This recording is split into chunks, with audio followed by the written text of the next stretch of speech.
It is 11 o'clock, hour number 2 of Three Man Front on this Reaction Monday. A lot of talk in the first hour about Auburn spring football as it wraps up over the weekend. Also, the Birmingham Stallions, a disappointing game that happened on Saturday at Protective Stadium. Nice crowd, bad product on the field. We'll continue to have that conversation. But joining us now on the Higginbotham Hotline from Auburn Undercover, part of the 247 Network, Nathan King joins us here on Three Man Front. Nathan, I hope you're well. I am doing great. How are you guys? We're doing very well. All right, so the first spring edition of the Alex Golesh era is now in the books. If there was just one thing that jumped off the page to you through those 15 practices, what would it be? I mean, I think attention to detail from the staff is probably the number one thing that still stands out. I know that's like a tier 2 cliche when it comes to new coaches right behind, establishing the culture, whatever in the world that means. But yeah, I think the fact that Alex Golesh still wants this team to be more detailed in the way they run on the field, more detailed in the way that they're operating between timeouts at a scrimmage, more detailed in the way that they're going about practice every single day. And I mean, that's who we knew him to be. He said when he was introduced at Auburn that he was going to have a day-by-day plan for this program all the way through December. I think that is something they're still doing. And so, look, this was always going to be a really interesting spring because you had all the offensive continuity coming over from USF and going against this DJ Durkin defense every single day. I think they were kind of tired of seeing each other after 15 practices. That's usually how it goes. That tends to mean it was some healthy competition over the course of 15 spring practices. But I think the most important thing is that you saw this group get better. I think you saw them progress, not only on the field, not only, trying to figure out position battles and depth chart and all that kind of stuff, but just, what they wanted to be. Alex Golesh sort of said he had an idea of what he wanted this team's identity to be, but he didn't really know until you start getting guys on the field. So I do think they took some strides in that, and obviously the fans got to see it, got to see the first look at their new team at A-Day. And Nathan, they get a first look at Byron Brown, and Byron Brown, he's played a lot of college football. We know the reactions we were getting from media members in an event. We were at Protective on Saturday and getting some of those reports of people who were inside of the stadium. What was the big takeaway amongst media members when at Byron Brown, not only his play, but also Tristan Tia and coming in with that second team and doing some pretty good things? Yeah, I mean, I think the number one takeaway was that this was one practice out of 15. If we had been able to see every single scrimmage, offense, defense setting throughout the spring and had data about all of that, then maybe we would have been able to provide a reaction that Byron Brown is this or Byron Brown is that. He didn't have a good day throwing the football, but that was atypical from what we had seen from him throughout the spring. He was 7 of 14 passing for 85 yards. Couple interceptions. He had some throws that he really would have liked to have back. I'm not necessarily advising against, I'm not bending over backwards to defend Byron Brown or advising against any sort of reaction, but we knew going into the spring game, it's not worth, jumping up and down over one individual performance, whether good or bad. I don't think the freshman Deshaun Spencer is going to be the best receiver on this team, and I don't think Byron Brown is going to be a bad quarterback just because he had a bad day throwing the football. But I think one of the main reactions from people there was, what would things have looked like from Byron Brown in a live offense?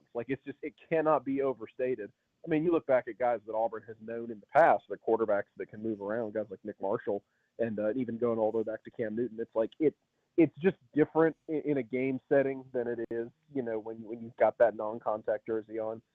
Byron Brown probably would have had about 120 rushing yards, including about a 60-yard rushing touchdown before halftime, if he hadn't been in that orange jersey, where all that a linebacker has to do is tap him with his pinky, and he's down for a 4-yard loss. And so obviously that doesn't happen in a game. But then you mentioned Tristan Tia. I mean, that was a really big deal for them to kind of go into the offseason, into the summer, with a bit more confidence in their number 2 quarterback. There was no question necessarily about the pecking order for Auburn at quarterback, but I do think Tristan Tia showed off, some of the reasons why people have talked about his arm talent in the spring. Look, he's a former 4-star quarterback out of California, was injured his junior season out of high school, and so he wasn't very highly recruited, but came back and had a monster senior year. And like Alex Golesh said, he's a baby. He played 5 games. He started 5 games at Oregon State as a true freshman. He's still just 19 years old, so Auburn is excited about, what they can do to tap into his ceiling. And I think maybe, if nothing else, at A-Day, fans came away saying, hey, Byron Brown runs the ball a lot. If he takes a stinger in a game or two, they have a little bit more confidence in a guy like Tia getting in there, because he looks like he's pretty confident, slinging the ball. They go hand in hand, the offensive line and a running attack. If you would address those two position groups, as 15 practices are in the books with those two position groups, excitement level amongst the coaches, more development needed. Where are we at in regards to the offensive line and the running backs? Yeah, I mean, with the O-line, they will not be satisfied until the first game, until they get all the way up to week one against Baylor. And even then, they probably would tell you that they're not satisfied with where that group is. Obviously, they had to replace 5 starters from last season. I would probably put 2 guys, write them down in 10 right now for the starting lineup. Joe Simmons at left tackle. He really just, 6'5", 330 pounds, transfer from James Madison. He was a highly coveted transfer guy. He's just been really consistent throughout the spring, just big, athletic there at left tackle. And then Cole Best, who was USF starting center for 2 years. Obviously, he's got that connection with the offense. He's got that connection with Byron Brown. Other than that, all the starting jobs are still up for grabs. I would probably say Derek Plaus, the Miami transfer at left guard, is pretty solid there. Ty Buster is a really interesting name. He's a redshirt freshman who, because of the injury to Stanton Ramil, the former Thompson High School standout, he didn't really do much this spring. People thought he would be the right tackle. Without him in there, Ty Buster was able to get a bunch of reps. But I mean, you're just going to see this group continue to mix and match. They want to find 7, 8, 9 guys that they can rely upon to create, as close to a 2 deep as possible, and they're a long way from that. But I do think that group, again, was another one that got better over the course of the spring. It was a pretty healthy day running the football. I think one thing you can take away from the running backs at A-Day, Jeremiah Cobb is so far and away, he's just head and shoulders above the rest of this group. Like, it's so apparent when he has his hands on the football how much better he is than every player in that room right now. I mean, he only carried it 4 times at A-Day because, I mean, you don't really need to see anything from him, but Alex Golish said it was his best day of the spring. He had 57 yards on only 4 carries. I mean, he just had a really good burst. They would like Bryson Washington, the Baylor transfer, who was Baylor's leading rusher each of the last 2 seasons. They would like for him to be the number 2 guy. He was kind of coming off of a bit of a off-season injury recovery. Alex Golish said he still needs to get back into good football shape. But a sleeper there for me is Omar Mabson. People will remember that name. He stepped into that number 2 role last year after Damari Alston left the team. He's still just 18 years old. He was a reclassified 2026 recruit. He was playing at Auburn last season as a 17-year-old. That stuff comes at you really quickly when you're that young of a player. Now he gets a full offseason under his belt. He's added some good weight. And he ran with the first-team offense a little bit when Cobb wasn't in there, and he ran hard. He ran hard behind that offensive line, sort of a short, stocky, pounder of a running back. And so that group has a ton of options. They would like, though, for Bryson Washington, maybe Omar Mabson, maybe Mekhi Davenport, the USF transfer, they'd like those guys to step up and give somebody reliable behind Jeremiah Cobb. Nathan King, who covers the Auburn Tigers, there at auburnundercover.com. Also, you can find his work at Nathan King 247 there on X. Aside from the quarterback position, Nathan, aside from the running back room you just talked about, what other position group has the most significant upgrades now that Alex Golish, that staff, have taken root on the Plains? Which would that be from your vantage point? Yeah, I mean, in terms of upgrades, I mean, it'll kind of remain to be seen. I think the safety group is one that's in a really, really good spot, safety and nickel.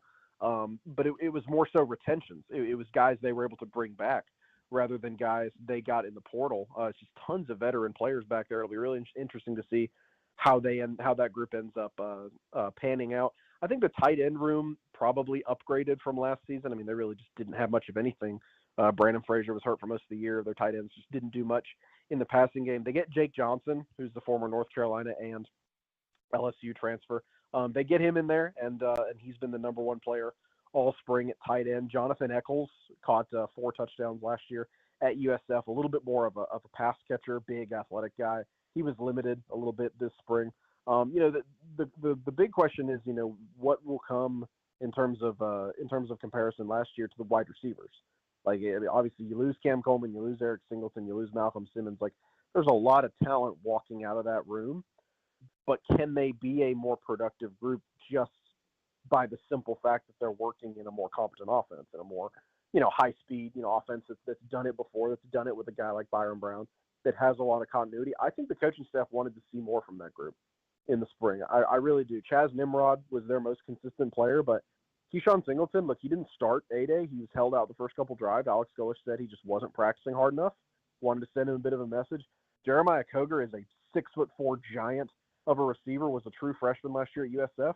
But Alex Golesh said, look, he has got some effort problems. He needs to give it a little bit more. And so you've got a lot of fun pieces at wide receiver. And because of those two guys, Deshaun Spencer was able to shine as a true freshman at A-Day and earn MVP. And so I think the coaching staff wants to see more consistency out of those guys. Like, they've got dudes at receiver that can that obviously have familiarity with Byron Brown, but I think they wanted that group to be a little bit more consistent throughout the spring. So how excited do you think, and again, he knows the kid, but DJ Durkin's got to be excited about the development of Jared Smith and what he could be problematic for other SEC offenses upcoming this fall? Yeah, I mean, that's a guy that, I mean, you guys know from him coming from high school in that area as well. Like, it's always been there physically and athletically. Like, there was no question at all when he was a senior and he was already 6'5", 200 pounds as an edge rusher. But could he put it together in terms of his skill set? Could he put on the necessary weight to play in the SEC? I mean, I think he's their starting edge rusher right now. You've got him at that spot. You've got Deshaun Womack, the Ole Miss transfer, as the starting defensive end on the other side, kind of replacing Keldrick Volk. I mean, yeah, they're very excited. I look back at what Alex Golesh said last week after they did kind of a situational scrimmage last Tuesday. We talked to Golesh, and he said, he said it a couple times. He said, look, Jared Smith has taken a huge step forward. And then he said, I hope I don't come to regret that. Like, they know what this kid's ceiling could be. I mean, just look at him. Look at that play he made against Byron Brown, making that interception. All he had to do was stick his big paws up. I mean, he's 6'6". He finds himself in a passing lane on a screen pass. Like, just put your hands up. I mean, you're a giant. And then he gets after the fumble recovery as well in the first half. We talked to him after A-Day. He said he's gotten a lot better. He feels like he's progressed a lot. He said that when he was a freshman, and this isn't surprising for a guy like him, but he said he just didn't really know how to go every play. Like, he would have good energy if, say, he was tasked to rush the passer on third down, but hey, set the edge and make a routine, play. Hey, make sure you're covering properly. The stuff that maybe isn't as exciting for an 18-year-old 5-star recruit, he wasn't as good at those, and he just wasn't a consistent player down in and down out. And so I think he's improved in that regard. Yeah, I mean, the coaching staff is really, really excited about maybe not where he is right now. Like, he could be a starter for them right now, but it's more so what can he continue to develop to be, because his ceiling is just about as high as anybody on this roster, I would say, which obviously not a surprise considering he's a former 5-star recruit. Nathan, switching to basketball, the college basketball transfer portal. I don't know why we're surprised, but it's even more upside down, it seems like, this season. Stephen Pearl, a big announcement this morning. They're getting Creighton's Owen Freeman. He becomes a Tiger, another big that Stephen Pearl is adding to that roster. But kind of catch us up, our listeners up, on what Auburn has done so far through the transfer portal and some of those interesting storylines and how they're playing out behind the scenes. Yeah, I mean, obviously you start with what they were able to retain, bring back from last season. To Todd Pettiford and Kevin Overton were huge priorities for them, bring back their two backcourt starters, and then Sebastian Williams-Adams decides to come back as well. They were hoping to get Elijah Freeman back. He entered the portal about a week and a half ago, but they stayed having conversations with him. He's officially off the board now, committed to Texas yesterday. They've got 2 additions so far in the portal. 3 if you consider an overseas player, Narcisse Ngoy, who comes over from France. But they're all big guys. They're all centers. And that should not come as a huge surprise if you watched Auburn play last season and what they were lacking, particularly on the defensive end. I think I said it on this show with you guys. Like, I would not be surprised if Stephen Pearl overcorrects in the portal. And I'm not saying good, bad, otherwise, but, like, he's looking at what happened last season and thinking, I cannot have that type of interior presence or a lack thereof. Right. I cannot have that lack of size again. I'm just going to get as many good defensive big guys as I can. So they get Buki Aboye was their first pickup last week. He led college basketball in 2-point percentage last year as a 7'1" center from Santa Clara. That just means he dunked the ball all the time, just pick and roll guy. And then this morning to pick up Owen Freeman, a transfer from Creighton. That's a really interesting kid because 2 years ago he was the Big Ten Freshman of the Year at Iowa. Really, really impressive freshman season. The following year, he's Iowa's starting center for 18 games, breaks his finger, so he's been a little bit injury prone. And then last offseason, he was viewed as a big pickup for Creighton, like get a Big Ten starting center through the portal. And then in the offseason, he was in his hometown of Illinois, and he popped his knee while playing pickup basketball with his friends. So, like, he just never was able to get back. He only started practicing with Creighton a few days before the season started, so he just never was at full strength. Auburn obviously hoping he'll be at full strength this season, and so tons of size for them now on the interior. They're pretty much done at those interior spots. Now they shift their focus. Can they get a starting three to replace Elijah Freeman? Can they get a stretch shooting forward? They had Thomas Dowd and Adam Olson from Troy and South Alabama, respectively, both stretch four guys, both guys who can shoot at a really high level at about 6'8". They're going to get one of those guys, I would expect. I don't know which one. It sounds maybe like they're going to push a little bit more for Adam Olson. And so it'll be interesting. The portal closes tomorrow. I think the big thing is that Auburn needs to make sure they don't have any more injuries. I mean, they're in a good spot right now. Really nothing too debilitating. Elijah Freeman hurt. Philip Jovic they would have liked to have for another year. But, we've heard that Sebastian Williams-Adams maybe was kind of teetering after announcing his initial return. They've got to make sure nothing comes of that. Keep him on the roster. He's an exciting young player. And if they're able to do that, I think they'll be in a good spot to get a couple more transfers and be done with this thing. Nathan, before I let you go, I do have kind of a interesting question. I know that Gus Malzahn came to practice, and obviously he's moved back into the area. Obviously he's got grandkids here in the state, so Gus Malzahn, a lot of people will see him around the state of Alabama. I'm just curious, does anybody know where Hugh Freeze is? He's here. He's been around. Is he? Okay. He does some work. Yeah, he does some work with a local church here. The next thing I'm going to say does not have any undertones. Like, I am not poking, but he's like, people see him on the golf course here. Like, it's less of a joke now because, like, hey, you're not coaching anymore. You Sure. can do that. Like, nobody really can. But no, yeah, he's around. He's been around Auburn. I think Hugh Freeze loves being here.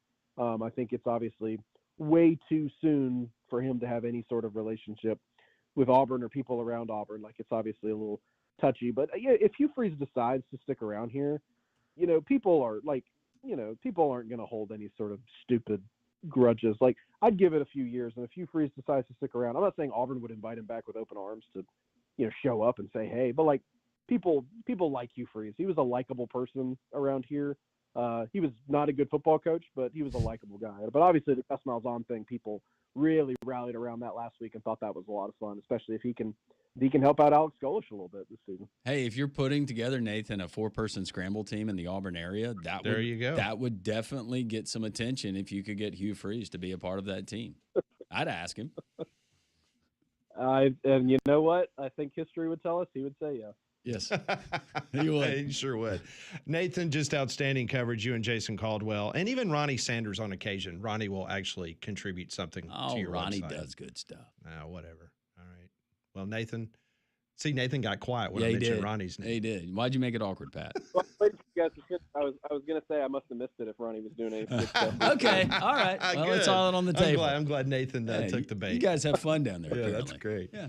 All right, Nathan. Hey, thanks, man. Always appreciate it. We'll catch up with you again soon. Thank you, Nathan. Appreciate you guys. See ya. See ya. That is Nathan King joined us on the Higginbotham hotline. Higginbotham is your one-source solution for insurance, financial, and HR services. So if you heard Nathan, maybe a couple more ads. You get a three. 4, get a 3. Yeah. And then you be done with it. We'll keep you up to date what's going on because other programs are currently entertaining. Did you see him doing back handsprings? I did, and I saw the area code, and he's got some news about Alabama basketball. No. He's excited. I think he might be sending some pictures to Brian Edwards at Vegas Insider about who Alabama basketball just picked up. Mm-hmm. We'll tell you who it is next.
If you missed any of our interviews this morning, we had Steve Irvine from the Birmingham Banner talking about the Birmingham Stallions and some UAB news. Or Nathan King just wrapped up a very deep breakdown of this Auburn football team as they wrapped up their spring practice, and also some basketball news. And speaking of that, Conrad, the University of Alabama has apparently got a new player, according to Field of 68. This is massive news, Pat. I could tell by your excitement. I mean, you wanted to interrupt Nathan King's interview, and I put my hand up and I said, no, we're going to have to wait on this. I know you wanted to interrupt programming, but go ahead. This is big time news. Grant Nelson is coming back. Is he really? No, but this guy looks just like him. Yeah. Oh, okay. Grant Nelson 2.0, as we are now calling him. Drew Fielder, who we told you about at the Prince's little brother. Okay. Oh, wow. Half brother. But yes, Drew Fielder, we told you about him earlier in the show, from Boise State. He is a 6'11" center. He was one of the top centers available in the portal, averaged just under 15 points a game and 6 rebounds a game for the Broncos this past year, has officially signed with the Alabama Crimson Tide. You feel good? Big time. Oh. Feel good? Yeah, see, Brian hasn't even texted me back yet because I sent this to Brian. And The I picture? Said, yeah, First glance, get ready. compare. First glance of this kid, the Fielder guy, versus what you saw with Noah Williamson. Oh. I feel a lot better about this kid. You feel better? I feel a lot better about this Okay. kid. But in all seriousness, if you go look him up, he looks very similar to Grant Nelson with a goatee. Now, Yes, he does. Williamson might get another year. Yeah. What are you going to do with Williamson and Fielder? Somebody's got to fill a spot on the bench, so Need somebody at practice? can't leave that thing empty. Yeah, you get a 7-footer that can shoot it. Yeah. In practice. That's good. Mm-hmm. Yeah, I feel a lot better about this Fielder kid. I feel like this guy's got a little more facial hair potential than Grant Nelson. Yeah. Yeah, he does. He could do a beard if he wanted to, but He he doesn't. he could actually shave this one and it would grow back. Yeah. So he's got I a agree with mustache that. and a goatee, right? Yeah, we're going to have to get rid of the goatee, but, he'll figure it out. Is that a rule? Is that like an old Yankees rule for Nate Oates? It is now. Okay. You just want barely mustache. That's right. Okay. Barely mustached. Okay. But in all seriousness, that is a nice pickup for Alabama, so good name there.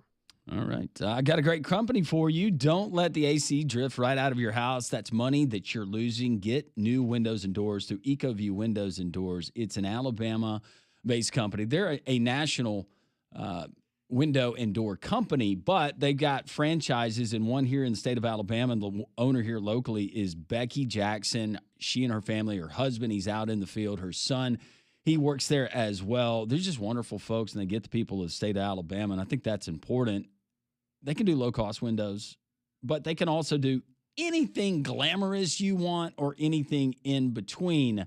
EcoView, whether it's awning windows, bay windows, bow windows, double-hung windows, and most of the time they can complete the project the same day. They got a pledge to save you at least 35% on your heating and cooling in the first 12 months of installation when you replace all the windows and doors. And they're offering all of our Great Jocks listeners, including the Roberts House, free estimates. All you have to do is call 205-564-8480 to schedule, or you can go to ecoviewwindows.com. You can save money. They've got all kinds of price ranges and options, but the bottom line is be energy efficient. Don't let the cool air inside your home this summer escape. You can do it with our friends at EcoView Windows and Doors. ecoviewwindows.com. That's where you go, or give them a call, 205-564-8480. Tell Becky and the gang there at EcoView that Landrum from Three Man Front sent you. Do you remember back in the day when the Birmingham Stallions was winning championships? Yeah. You remember when they had like incredible players on the roster? I do. Do you remember that? Mm-hmm. Do you remember one of the greatest kickers in the history of football played here in Birmingham? We've had so many. Remember Brandon Aubrey? Absolutely. Yeah, Remember him? Brandon Aubrey, friend of the show, children's author, Man. and very wealthy. Yep, just a great interview we had with him here on the program not too long ago. He is now the highest paid kicker in the history of the National Football League. He gets a 4-year, $28 million record-setting extension with a $20 million guarantee to be a kicker. That's why this is the greatest country on the face of the earth. It is. You can be a kicker, and you can make $28 million. That's spectacular. Would you rather That's a be? lot Would of you money. rather be a kicker or a Major League Baseball reliever? I'd be a kicker. Closer. Kicker. Kicker. No doubt. That's impressive. 4-year, $28 million deal, but it comes with a $20 million guarantee. So all of a sudden you start kicking like Anders Carlson did with the Stallions on Saturday, and you can't find it anymore. Yeah. You got $20 million in the bank. $20 million. Yeah. Go and enjoy life with wife Mhm. and kids. Yeah. That's strong. And coming from Jerry Jones in that organization. Now, I know that he wasn't asking for Dak Prescott money, but for Jerry Jones and the Cowboys to give him that much guaranteed, I don't know if that's a good sign for Cowboys fans, knowing, hey, we're going to probably need him. He will earn $10 million in 2026. It's Will Anderson money right there, baby. That's great. We knew him when he was just a meager, barely millionaire. Yeah. Barely millionaire. Mm-hmm. Now, yeah, I wonder how that goes. The highest paid kicker in the history of the National Football League. You had what? It was Tucker for a while, right? Mm-hmm. And then was it somebody else after Tucker? Like in terms of who was the best kicker? No, the highest paid kicker. Highest paid. I thought somebody got a deal after Tucker did, but maybe not. Good for Brandon Aubrey. Yeah, absolutely. Happy for that guy. Good stuff happening to good people. Yeah, he was a very, very good guy. I'm trying to see who the next person would be.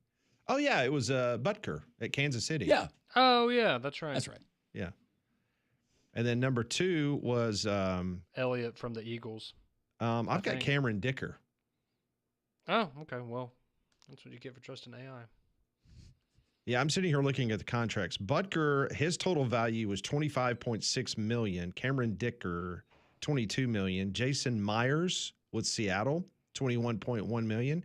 Chris Boswell from Pittsburgh, $20 million. Had no idea that we had $20 million kickers in the National Football League. No, Boswell, he's been there for a while. Daniel Carlson, Yeah, Auburn legend. $18.4 million. Too bad his brother can't kick.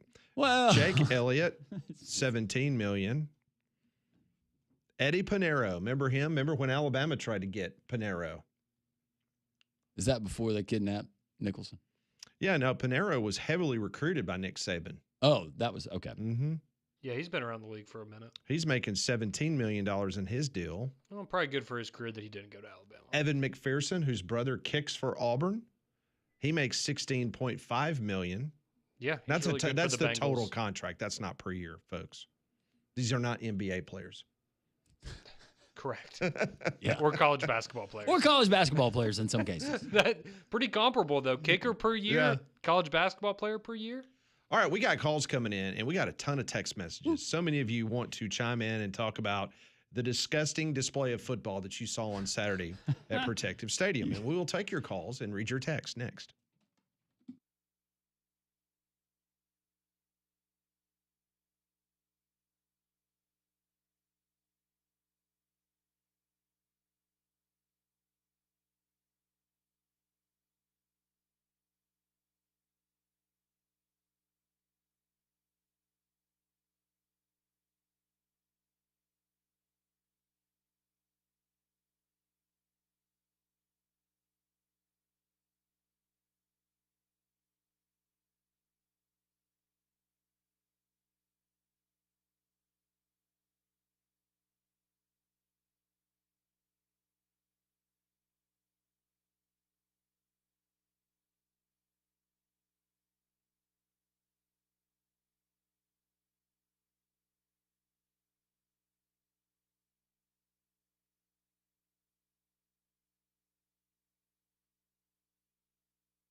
It is Reaction Monday. A lot of you want to chime in, and we're going to get to your phone calls at 1-800-239-WJOX. Reminder coming up at 12:30, Molly's Movie Minute. She'll review Tropic Thunder. Meanwhile, at 1:30, another edition of Conrad's Curiosity Crate. He is currently 1 out of 6 in his guesses. 1 out of 6. That's not terrible yet. 1 out of 6. I mean, what were your expectations for me? I was thinking I'd go about 10%. Honestly, in the office pool, we thought that you would have at least 3 correct guesses by now. Because everyone thinks urinal cake and suppository when it comes to random items that they're picking up. No, it wasn't necessarily that. The banana we thought was going to be easy for you. Yeah, that's true. And you went sausage. Yeah. Which, I mean, that was the biggest shock. Yeah, it was. Because he was thinking sausage. He was on the thinking mind. sausage in his hand. That's all he thinks about is sausages in his hand. And then he reveals how he eats the banana. So I guess that they're going to get incrementally harder. The levels. yeah, I might not get another one right. We're ascending now. This is not getting easier. And today, I think, will be fun. I've been given specific instructions for today. From? Landrum. Oh, okay. I gave him to him on Saturday. On how to fondle the items. Oh. I just said he doesn't need to go in with the little index finger. Needs to go all in. No, immerse your hands. This is all about the senses. Touch. Caress. Fondle, if you will. And by the way, we want people to text us some ideas and some other things that we need help on for future shows. Yeah. So, Just don't read them. Conrad. yeah, Conrad can't read them. Don't cheat. Yeah. All right, let's get to the phone calls. Old School will kick things off on this Monday. Hey, Old School. Boys, I'm so glad y'all let me go first. I hope that was a senior citizen thing. Not at all. I know you're going to bring it because I know you're irritated at the Stallion, so we knew you would bring it. I'm not that irritated. I didn't even go to the game. Listen, but I want to say this to you. You talk about that kicker. I got to say this about the kicker. My old friend was Buddy Rod back in Houston. He came out there and me and him became buddies. He's probably rolling over in his grave right now, knowing that kickers are making $20 million. Isn't that crazy? That's nuts. He hated those kickers, bro. He'd have got a dog up there to kick if he thought he could get it cheaper. He's just an old school coach, you know. Yeah. When it comes to the mayor up there of I'm training him. Molly, good morning, Molly. How are you doing, First Lady? Good morning. I'm doing good. How are you doing? Well, I'm just trying to teach Don, you know, the proper technique to being a Southern gentleman. You know, he said, "Man, I forgot all about that." I said, "Well, don't forget again." But anyway, Don is now working for me. I got him on my payroll. Oh wow. We got something. Yeah, we got something coming up, later in October. We're going to do something for charity up there. Me and the Old School Productions and the Giddy Up boys. And but let's get to the Stallions. Bear Bryant never lost a game that he blamed it on his players. He said if he loses the game, he did not prepare that team. And I'm going to tell you something. That what I know about football, this all gets down to dollars and cents. Okay. They had 18,000 people in the stands, and I was promoting. Don was promoting. But let me tell you something. They'll be lucky to have 8,000 in that damn thing this week because it's all about wins and losses. Mm-hmm. And I'm gonna tell you something. It surprised me how fast they got them boys, my two boys, and that's my two co-hosts, AJ and Tyler. But they got their heads on the platter, man. It couldn't be any hotter. They're actually sitting on the hottest part of the sun, and that's just the way it is. It's lonely at the top. You took the job. Now you got to produce. And right now, it's not producing. It ain't working. The other team looked like they had more energy. They had more discipline. And something ain't right. And the natives are restless for good reason. And that's just you pay your money. You pay a ticket. You got the right to say something. If you're a fan, you've got the right to say something. If you have merchandise, you got the right to say something. And I'll tell you one thing I didn't like hearing him say, AJ, was when he said it won't happen again. Dude, that is the worst damn thing you could ever say in a press conference. It won't happen again. What if it does happen? What if it does? What do you mean? You can say we're going to do the best we can. We're going to do this. But don't never say it won't happen again, because then you put the damn rope around your own neck. I got to teach them kids, man. I got to teach and train. But do you agree with what I'm saying, guys? Do you agree with what I'm saying, Pat? I do agree with what you're saying, and we saw it up close and personal on Saturday. Very disappointing. Well, and I'll tell you something that was disappointing to me, too. I missed you guys at the tailgate. I was dead tired, man. I just had to go to the room and get some sleep.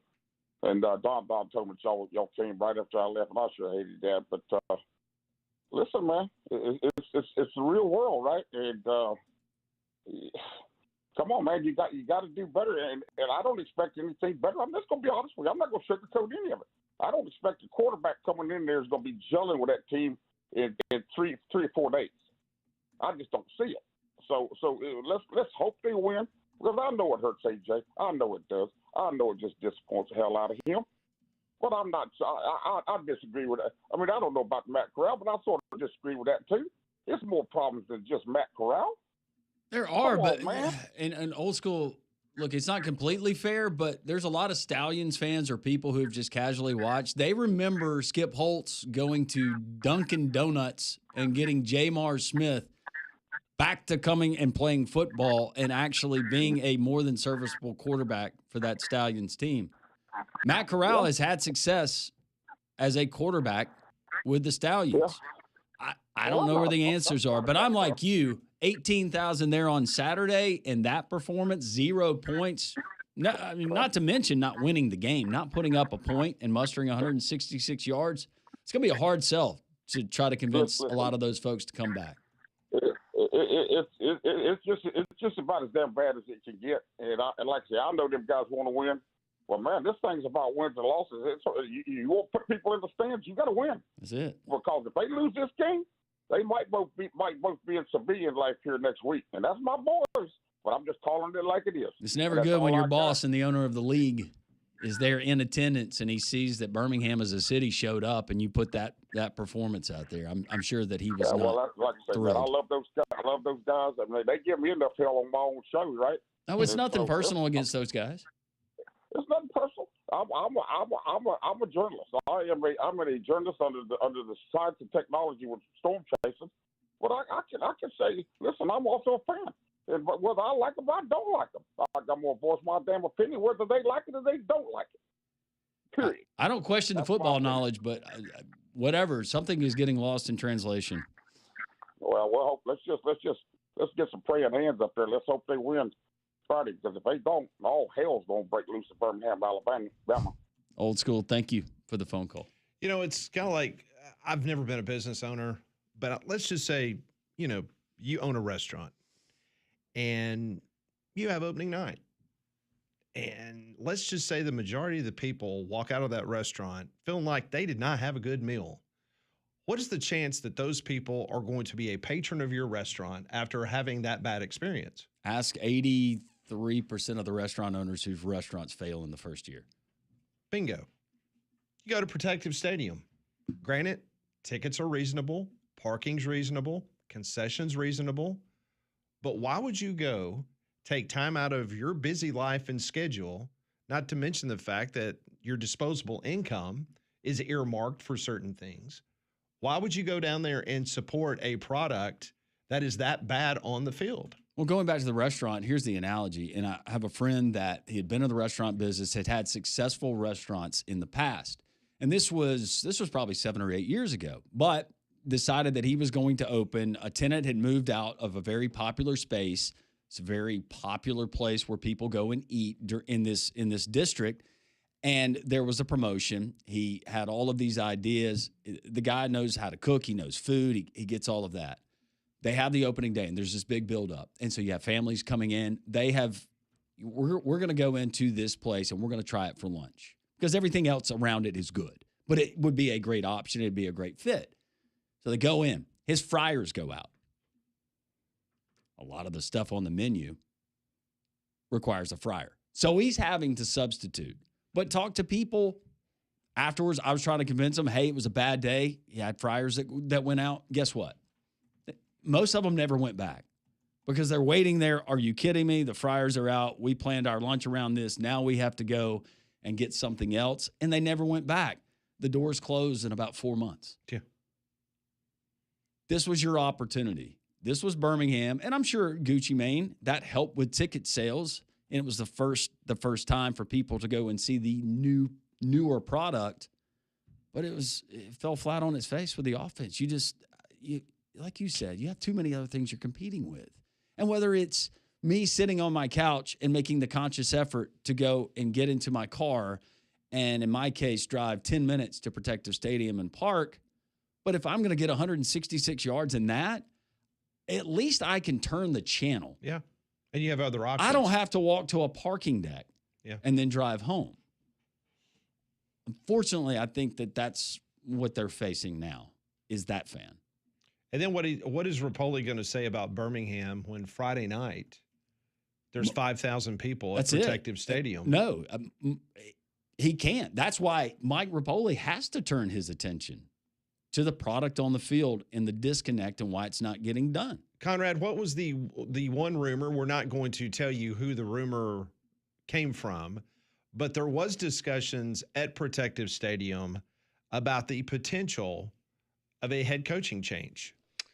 Yeah, I got to talk to somebody while I was down there on the field for Gucci Mane that talked to somebody that would be in charge of these types of decisions, and there was a not 0% chance that perhaps the former coach could return for the Stallions this year. Why? Now, I also understand. I do not know what happened with Skip Holtz. I am just giving you my opinion with everything that was happening with his father. Yeah. That perhaps that had something to do with his commitment at that time to be the head coach of the UFL, but also know that they made a change with Bob Stoops out in Texas. So maybe they were looking to bring some different names to the league, and that's why they went and got who they got instead of Bob Stoops and Skip Holtz. But man, and what was so cool is that, Landrum and I have been able to get to know Skip Holtz personally, just a first-class individual, and seeing the response that he got from the 18, almost 19,000 in attendance, that had to make him feel good because he is appreciative. And when you go back and you look at the 50 games that this franchise has played since it came back, he was the reason why Birmingham will go down as the best spring football franchise in the history of spring football in this country. It's because what he did those back-to-back-to-back years in regards to Birmingham winning the world championship. So yeah, and you remember, was it Zach Potter that was his GM that was in charge of player personnel and how detailed they were on getting those guys to build that roster to fit whatever it was that they were doing? A lot of texts coming in on the text line, one from our buddy Collins in Pell City, and he says, the product on the field is a direct reflection of the coach. He built this roster. The players on the roster had success in previous years. He doesn't even look like he wants to be there. Zero energy. Collins from Pell City, thank you. All right, we will continue with your calls and your text messages. This is Reaction Monday on Jocks.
Almost halfway home here on the Monday edition of Three Man Front. Recapping Auburn's A-Day for you here on Saturday. I spent a lot of time talking about the Birmingham Stallions and the, quite frankly, dud of a performance that many of you made it out to see at Protective Stadium this Saturday. Got to catch up with Steve Irvine of the Birmingham Banner, get his thoughts on Stallions as well as UAB spring football, and Nathan King giving us his insight into Auburn's A-Day. And as always, you can catch those interviews if you missed them in the podcast section wherever you get your podcasts. Also, you can weigh in on the text line 205-834-9450. Buster Latta has chimed in. If Skip Holtz is not an option for the Stallions, should they choose to part ways with A.J. McCarron, Buster says go after Gus Malzahn. Hey. Well, we know the offense would be better. I was about to say, I guarantee you they will score more than 0 points. They'd have a better running game. This listener asked, was A.J. McCarron a Ted Lasso type hire to try to kill the franchise? No, I don't think he was hired to kill the franchise. I think he was hired to put butts in the seat. Yes. And the problem is he's never coached anything before. And then you hire an offensive coordinator that obviously is lacking in ingenuity. Drake asked, does Birmingham win another game? I'm going to vote yes. Yeah, yes. I mean, think if they had a decent offense, they would not have lost to Houston. That's when Houston kicked 5 field goals. Remember that? If Birmingham would have scored one other touchdown, they would have won the game. I'm not playing offensive coordinator here. Go ahead. No, I was just going to say, you look at that game and the Battlehawks game. They Yeah. should have won both of those games. They should be 3-1 right now. I didn't do a deep dive into the review of the film, just with what I watched. I didn't want to watch it again, to be honest with you. But Robert says it was very disappointing offensively. No motions, shifts, creativity, breaking tendencies. But the biggest thing the ownership group needs to do is put together a better roster mix with Alabama, Auburn, UAB, Troy, SEC players that everyone knows. There's so much stuff happening this weekend. I'm afraid this is a bad on-the-field product, and the crowds are going to start to dwindle. Stallions' defense was not the problem. Let me make that clear. No, you're right, Robert, and we've made that perfectly clear. And anybody who watched the game, you surrender 16 points, and you should win, right? Or at least be in it. More of your text. Ooh. Everybody's coming after AJ. All right. More of your text, 205-834-9450, 800-239-WJOX. In the next hour, Molly's Movie Minute. And in the 1 o'clock hour, you don't want to miss it, Conrad's Curiosity Crate. Does something bite Conrad this week? It just might.